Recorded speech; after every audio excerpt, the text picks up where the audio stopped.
It's off season, so there's really nothing to be doing on the game, right? Wrong. In this video, I'm going to be going over everything you can be doing in off season to get ready for the next season. If you enjoy videos like these, make sure to drop a like and subscribe, as well as putting code DOLLFN into the item shop. Jumping straight into it, I want to narrow your plan down to two things: take a break or full grind. Off season is the perfect time to get ahead and outwork everyone else because usually this is when people grind the least. But it's also good because if you take a break, since nobody else is really putting in the work, you won't get behind. If you're feeling burnt out, the best thing you can do is definitely just take a break. But how do you know if you're feeling burnt out? Burnout usually manifests in a couple of different ways, the first being lack of motivation. If you usually feel super inclined to get on the game and play, and now you're not feeling the same way, taking a step back for a couple days can definitely help you regain that spark of motivation you have. Another thing you can do is just play the parts of the game you still look forward to enjoying, like PGs or Zone Wars or something. Another telltale sign of burnout is cynicism. Cynicism means an overall negative outlook on something, which means you get annoyed more easily, whether it be at yourself or at your friends, or just feeling pissed off in general. Exhaustion is another big sign. If you feel tired of playing, even though you've been playing for a very short time, it's probably because you're burnt out. Sometimes you even feel like you're playing worse than usual, whether it actually be true or not, and it's always hard to tell because of how negative you feel when you're burnt out. And the last thing that usually points to burnout is just like self-isolation. Generally, when I'm feeling good, I'll spend my time grinding with my friends, but when I'm not feeling it, it just feels better to wallow in my depression alone, even though that sounds pitiful. Taking a small break fixes all these things by first off letting you get some rest from playing, but more importantly, it gives you better perspective.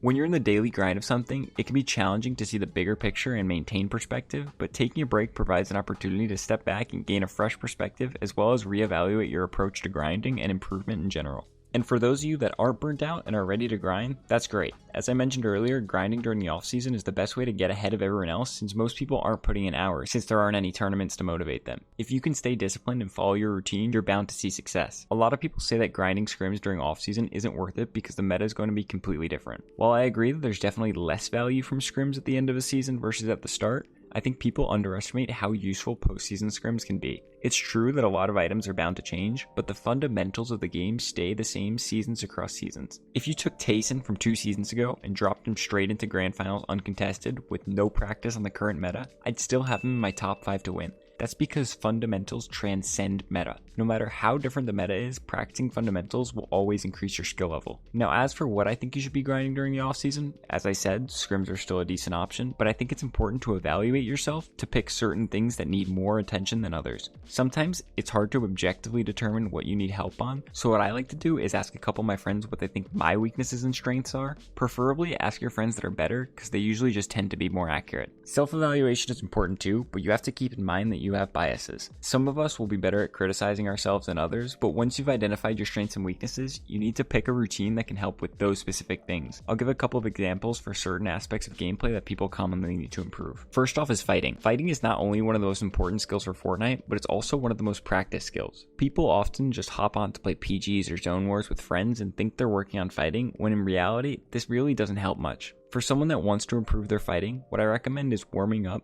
and then playing 10 games of solo ranked and writing down the reason for every death you have. If any of the reasons repeat themselves or you've noticed that you've died to it before, make sure you highlight it. And then the next day, you want to play 10 games of solo ranked again, but each game have in mind the things that you wrote down from the day before to try to avoid dying to those same mistakes. After 10 games, you should first of all repeat the process of writing down why you died, but also if you died to the same reasons as you wrote down on the first day, you need to break down the real reason that you're dying that way and what you can do to not die like that again if consciously thinking about it while playing doesn't work. The other thing to do for fighting is just 1v1ing someone that's much better than you. Getting smacked up over and over again is the best way to put real reps into fighting. And you can even ask whoever you're fighting to tell you what you might need to work on. For mechanics and aim, it's really as simple as just putting in the time. I've said it before and I'll say it again, I think finding a pro's free build that you're blown away by, saving it, and then trying to copy it until you can do it yourself is the best way to improve your building and editing mechanics. If you can't do it on full speed, you can go on a map and free build in slow mo to replicate it. Other than free building mechanics wise, you can do Raiders mechanics training map to practice edit timing and crosshair placement, which is pretty useful. As for aim, again, it's just about putting in time and repetitions. If you aim duel 1 hour every single day, your aim will get better. Same goes for Kovacs or in-game aim trainers. If you put that time in every single day, it will get better over time. For game sense and fundamentals, I think scrimming and botting is the wave. If you have tournaments you can watch back from this season, that's perfect. Trying to find patterns is the best way to VOD review, so anytime you die to something multiple times,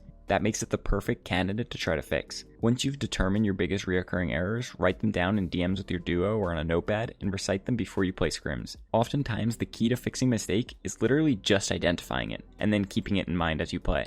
If it's on your mind while you play, the chances of you making that same mistake are astronomically lower. And once you get used to not making that mistake, it'll become second nature and a habit, and you won't have to think about it anymore. For you guys that only have 1 hour or 2 a day, I recommend you choose whatever you're worst at and do the routine for that. But for those of you that have tons of time to put into the game, I recommend you do a combination of all those things. That would mean starting off the day with an hour of aim training like Kovacs or aim duels, and then moving on to Raiders Mechanics training map, replicating some free builds, and doing some of that training for crosshair placement and edit timing. And then after that, I would VOD review some games, and then play scrims with the knowledge you just gained from the VOD review. When scrims stop running or you're tired of playing scrims, I would play ranked like I said earlier, trying to identify your mistakes again. And the last thing is trying to find someone better than you that can smack you up, because that's pretty important too. Hope this helps you guys decide what you want to do in the offseason. No long outros. Bye.